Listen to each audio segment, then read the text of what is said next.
Hello guys, आप सभी को माय स्कूल 89 के चैनल पर आप सभी को स्वागत है। और इसके साथ में आज हम पढ़ने वाले हैं मॉडल वर्ब। जैसे कि मॉडल वर्ब में हम एक टॉपिक शूट के बारे में बता चुके हैं आप सभी को, और आज हम लेकर के आए हैं आप सभी के बीच में कैन के बारे में। और मैं इतनी बेहतर तरीके से कैन के बारे में समझा दूंगा कि अब जिंदगी में कभी भी आप सबों को कोई समस्या कैन से संबंधित नहीं रहेगा। ये मैं क्लियर कर रहा हूँ, ठीक है। तो चलिए आप सब मेरे साथ में ज्वाइन हो जाइए और चलते हैं मॉडल वर्ब में कैन के बारे में समझते हैं। तो कैन के बारे में, जैसे CAN, कैन का मतलब होता है कर सकता हूँ या सकती हूँ। दोनों चीज हो सकता है, कर सकता हूँ या सकती हूँ। तो अब चलते हैं इस कैन का प्रयोग हम कहाँ कहाँ करते हैं। तो देखिए, इस कैन का प्रयोग हम सबसे पहले हम करते हैं एबिलिटी, यानी कि क्षमता। कोई भी चीज के बारे में क्षमता है, योग्यता है, तो हम वहां पर कैन का प्रयोग करते हैं।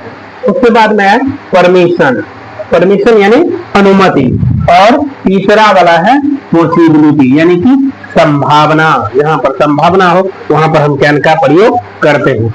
तो चलते हैं, पहले हम एबिलिटी के बारे में जानते हैं। एबिलिटी यानी कि क्षमता और योग्यता, जिसको हो उसको हम इस तरीके से, इस स्ट्रक्चर से, यानी subject plus can plus verb का पहला रूप प्लस ऑब्जेक्ट। एक बात को हमेशा ध्यान रखना चाहिए कि कभी भी मॉडल वर्ब जो होता है उसके बाद वर्ब का हमेशा पहला रूप का उपयोग होता है।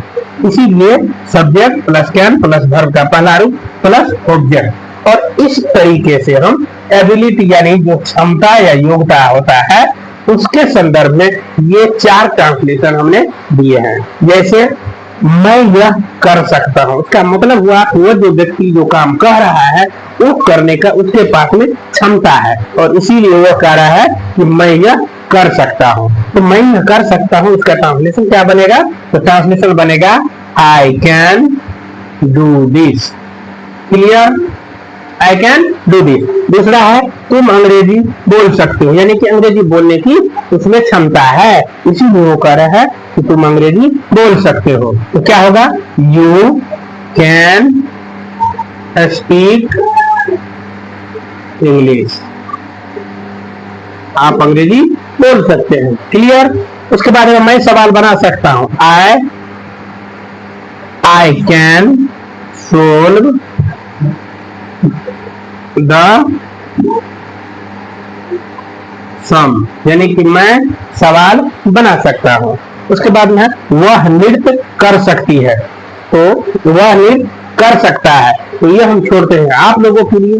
और आप लोग यदि कैन के बारे में यानी कि एबिलिटी, क्षमता और योग्यता से संबंधित समझ चुके होंगे तो ये ट्रांसलेशन आप लोग बना सकते हो। हम आपको कमेंट बॉक्स में इस स्ट्रक्चर के तहत इस ट्रांसलेशन का इंतजार करते हैं। और अब हम पढ़ेंगे परमिशन के बारे में।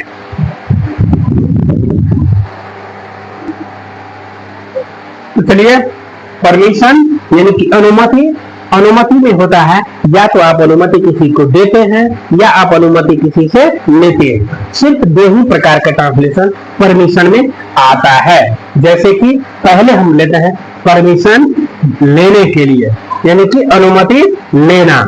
ठीक है, तो अनुमति लेते हैं, जैसे क्या मैं अंदर आ सकता हूं?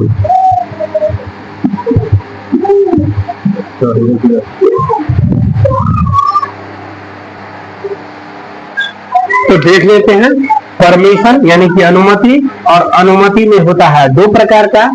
एक होता है अनुमति देना और लेना। तो सबसे पहले हम लेना के लिए हम बना रहे हैं। अनुमति यदि हम किसी से लेते हैं तो कैसे हम लेते हैं और वहां पर हम कैन का प्रयोग कैसे करते हैं। तो देखो, जैसे कि है क्या मैं अंदर आ सकता हूं। क्या होगा यहाँ पर? कैन आई कम इन। क्या मैं अंदर आ सकता हूं। उसके बाद में है क्या मैं यह ले सकता हूं। Can I take this. हो गया। उसके बाद में है क्या मैं यहाँ बैठ सकता हूं। Can I sit here. क्या मैं यहाँ बैठ सकता हूं। हो गया। अनुमति लेना, इससे संबंधित ट्रांसलेशन। उसके बाद में यदि आप ये तीनों ट्रांसलेशन समझ गए होंगे तो ये ट्रांसलेशन जैसे क्या तुम वहां जा सकते हो, ये हम छोड़ते हैं आप लोगों के लिए। और यदि आप लोग समझ चुके होंगे तो ये ट्रांसलेशन आप आसानी से सोल्व कर सकोगे। अब है दूसरा ट्रांसलेशन, अनुमति देना। अब हम उसका ट्रांसलेशन बनेंगे। तो देखो ध्यान से, जब हम किसी को परमिशन देते हैं तो हम क्या कहेंगे।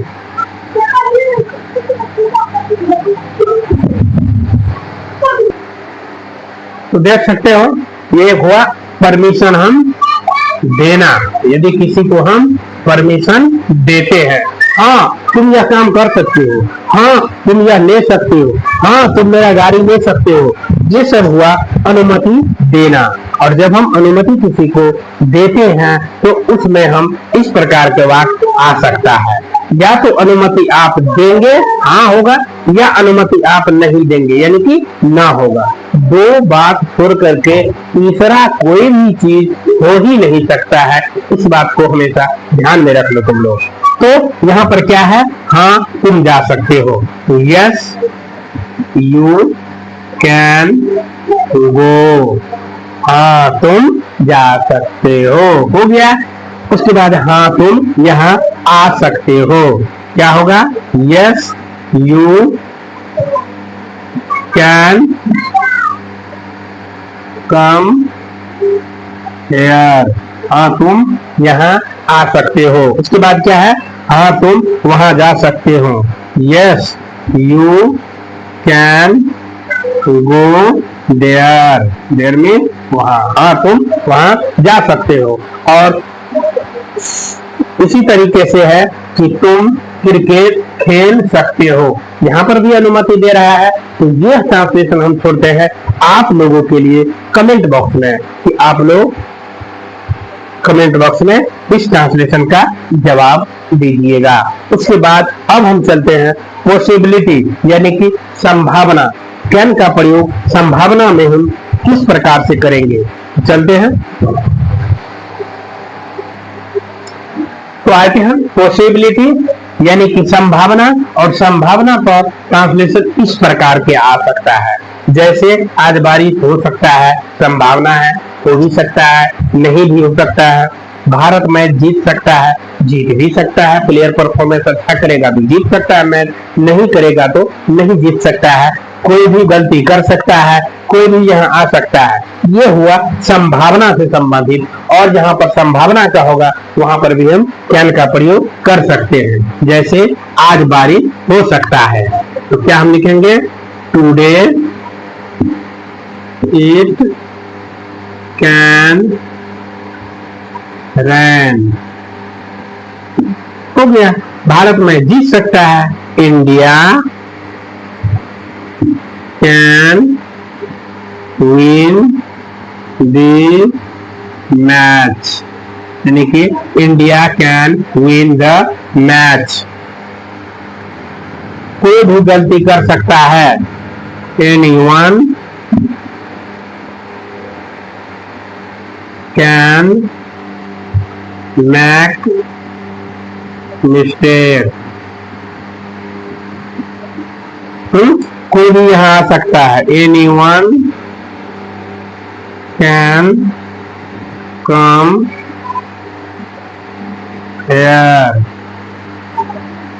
हो गया।